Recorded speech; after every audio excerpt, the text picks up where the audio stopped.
Hello, everyone. This is Stephanie, your host. Welcome to the Untold Darkness the Ring by myself, this chapter. And before I say anything else, please subscribe underneath, like, and make comments before or during and after. Anyway, this chapter, which is the seventh chapter of the Untold Darkness the Ring, the, The chapter is all about the engrave of the key matches with the dragon crest on the door. You enter the room and find secrets of Alex. Let's play to find out. Chapter 7, The Dragon's Lair.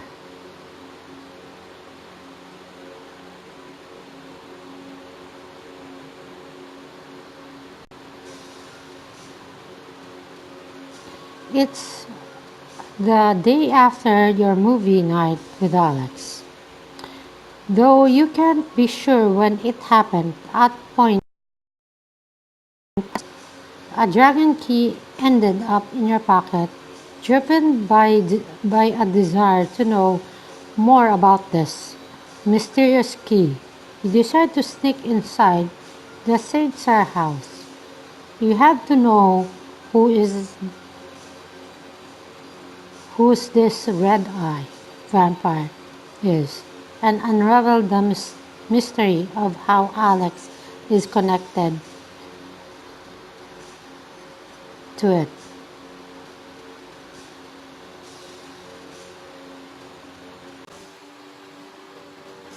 Strange, I haven't run in any of other people yet.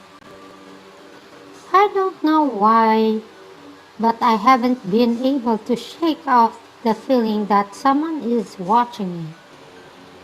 You feel like you're being watched, but whatever is watching you hasn't made any attempt to make it present known.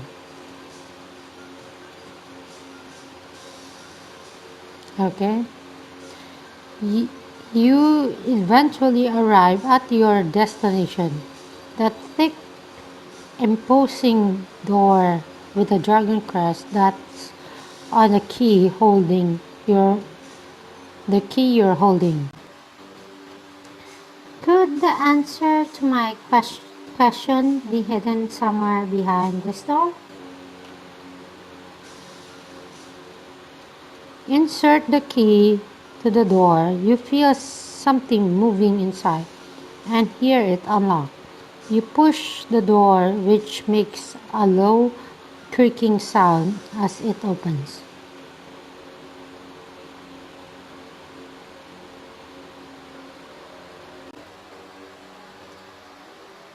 What is this place?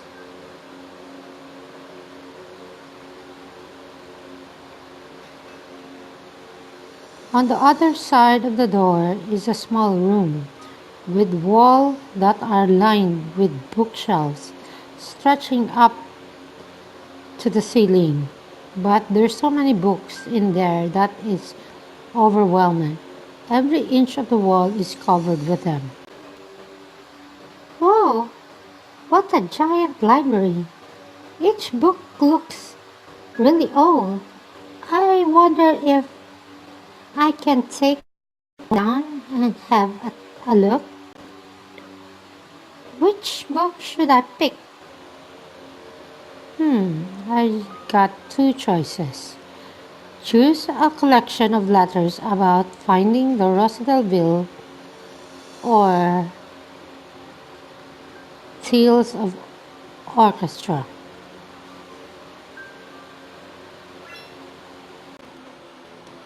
Dear Alex, I received your letter today. Thank you. I cannot tell you how much I appreciate all of the support you have given us as we have worked to establish Rosedale University. Without your generous aid, I fear that we never would have been able to achieve our goal. I understand that you have refused our offer to build a plaza in your name, recognizing your contribution in our cause. Such humility is rare in one as young as yourself. Regarding your request to personally choose the member of House of St. CYR, I'm happy to report that the Council has voted un, unanimously to approve it. You're in friendship, Warren Bradley. Warren Bradley, he was one of the founders of Roosevelt University. The letter is dated from 1800s. As for this Alex he's writing to, it's hard to know who that could be. Alex is a pretty common name. Let's see. This letter here is also dated from 1800s. It's addressed to someone by the name of Sheen, and it's from Alex. Sheen, I know you're supposed to, to do the plan to establish the university. I will not deny that carries a certain amount of risk within with it. However, I cannot ignore the plea of all of our brethren who seek shelter from the watchful eye of society. I want to provide them with a place where they can live in peace. In order to make it happen, we are going to need some means of concealing our presence. Just as the best place to hide a tree is in a forest, the best place for us to hide is among humans. Do you remember the witch Chloe of Dresden? At my request, she cast a charm over St. CYR house. Any person who begins questioning the nature of our house or its inhabitant would find themselves unable to think about about House St. CYR, as if their mind had suddenly been clouded. As a result, they would likely forget whatever questions or suspicion they had.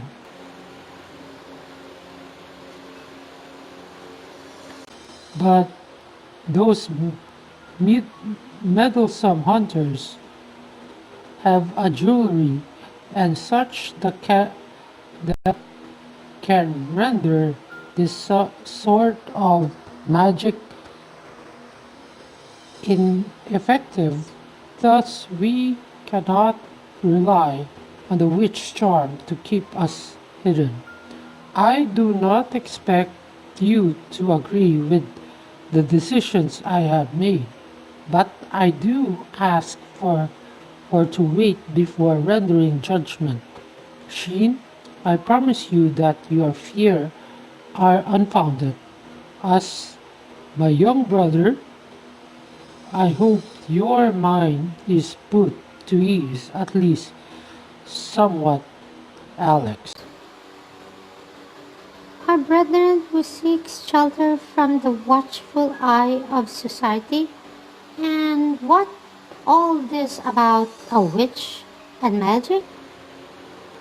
Hmm, would I choose the same kind or this one?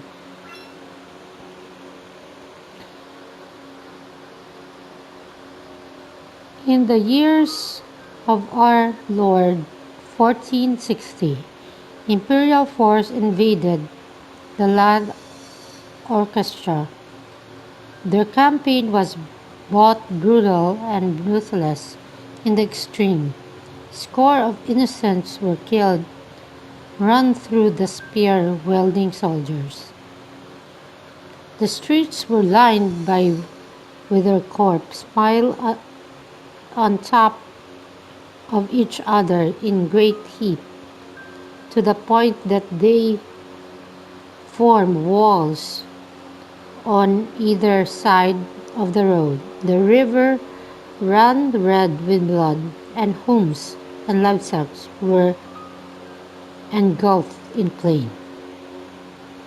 However, there exists a black dragon who found to keep its own dominion safe, who held fast against the cruel onslaught. Since time immemorial, it had sheltered all its land and people beneath its massive wings, protecting them from harm. Its enemies, however, were shown no quarters, and every one of them met a bloody end. It is said that the black dragon was truly sight to behold, as magnificent as it was beautiful, with eyes that would from time to time glow red. So, this is a fairy tale about the land that was protected by a dragon, or could be the dragon is a metaphor of somewhat. I noticed it that said that it had eyes that would from time to time glow red. Let's see if I can find anything might serve my clue. Hmm. Would I take a look of the photo albums or take a look of the book with red binding? Or I'd rather go with this one. I want to see.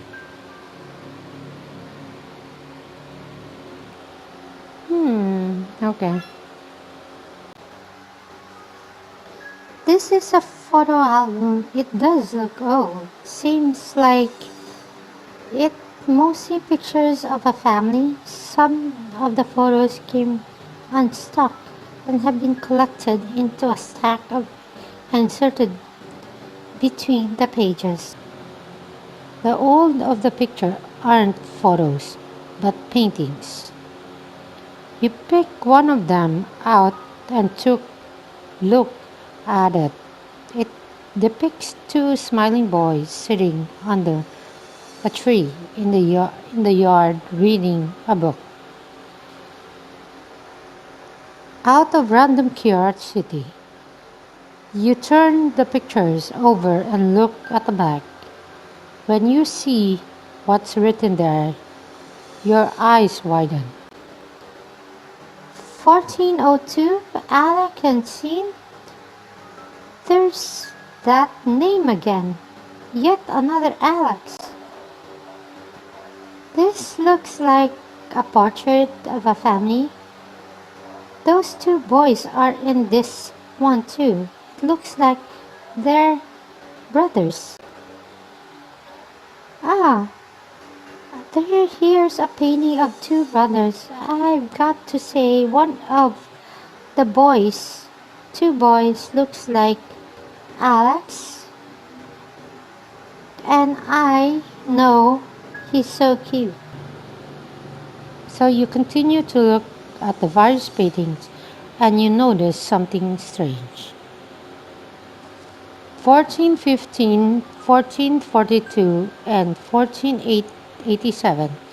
Though the years pass, the two brothers don't seem to age at all. To be more precise, they're growing until maturity, but never age beyond that. 1533, 1619, and 1787. Their clothing or surroundings change over the century, but they look the same. Paintings given to photographs, sometimes in the 1800s, which only makes it more impressive to see how they always look the same. What's going on here? At a certain point, they stop aging completely. From what I see here, it seems like they live for a century, never getting any older. This one is a photo of 1922. Alex looks exactly the same. You take the photo of Alex, quietly slip in your pocket. You are completely absorbed in your quest for clues, when suddenly you hear someone coming down the hallway towards you. But it's true, Alex. You're got to believe me. Some outsider managed to get in the house. No doubt about it. I didn't say what I don't believe you, Mikey. That's why I'm walking the hall with you right now, looking for this intruder. That's Alex. He's coming this way. What should I do? I have to hide. There's something written on this pillar here. It asks to speak the words power, and the way forward shall be revealed. Does this mean a path opens as if I chant the right magic words? Which one is it?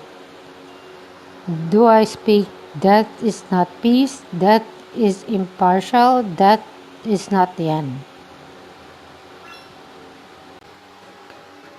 Death is not the end.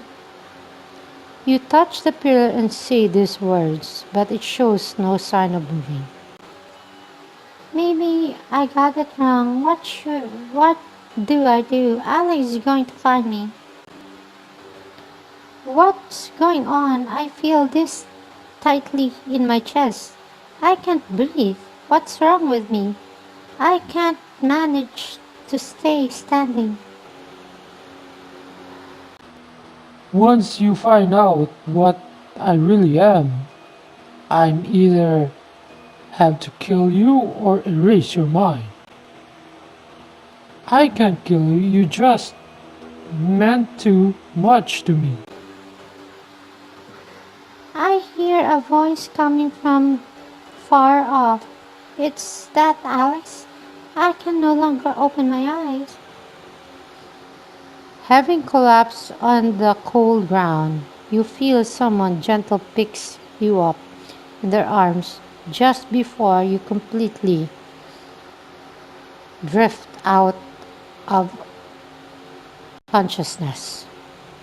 And the seventh chapter from the Untold Darkness, the Ring, just ended. So let's summarize this book. Well, you got the key of that dragon key. You don't know how it get there to your pocket. Now you snuck in somehow inside the house of ST.CYR, but finally you're able to open, and you are amazed of wall to wall of books. So you find out if you can find clues about Alex and who's ever living in the place. Well, you try to chant, but somehow you can't breathe that time, and Alex finds you out there or caught. Anyway, you got unconscious, but somehow someone's picking you up. So I don't know the hunch, maybe it's Alex or some member of ST.CYR. Anyway, thank you for watching my video. Stay tuned for the next chapter uh, to find out if you live or die next chapter. Thank you and have a good day.